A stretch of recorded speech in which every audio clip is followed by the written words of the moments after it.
Magandang morning mga katribo.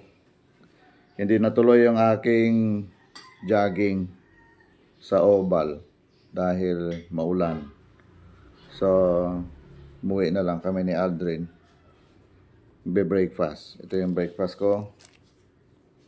3 kutsarang kanin, 2 itlog. Siyempre, bago tayo kumain, pagkain spiritual muna. Mula sa salita ng dakilang may likha, ng Alyon Yahweh. Sa Sipar. Ito ang mensahe ng dakilang may likha. Sipar ni Yahweh, Kapitulo 7, talatang 11 hanggang 13. Sa verse 11, ito po ang pagkasabi. Ako si Yahweh, ang makapangyarihan sa lahat, at walang kagaya ko. Ako lamang mag-isa ang lumikha ng lahat ng mga bagay. Ako ang nagbigay ng buhay, at sa akin din magbabalik ang lahat ng buhay. Matakot ka sa akin, sundin mo ang aking mga utos, at sambahin mo ako, araw at gabi, sapagkat ito ang buong tungkulin ng tao sa akin.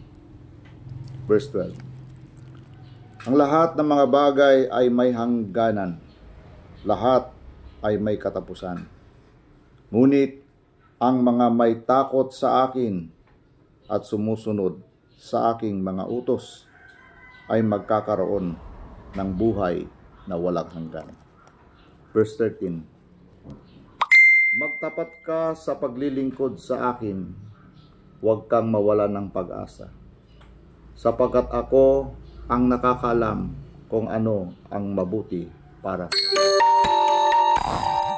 Ipagkatiwala mo sa akin ang lahat ng mga bagay at maging mapanalanginin ka, at ako'y gagawa ng pamamaraan para sa iyo. Ito po ang mensahe ng dakilang may likha ng Alyon Yahweh mula sa kanyang aklat, Sipar ni Yahweh, Kapitulo 7, talatang 11 hanggang talatang 13. So, salamat sa dakilang may likha sa kanyang salita. Ito ang tinapay ng buhay. Manalangin muna tayo bago kumain. Salamat, Alyon Yahweh, sa iyong pagmamahal, sa iyong katapatan. Ikaw ang sinamba ni Propeta Abel, Propeta Abel, Propeta Yesa. Salamat po sa akin. Nakasang kami. Purihin.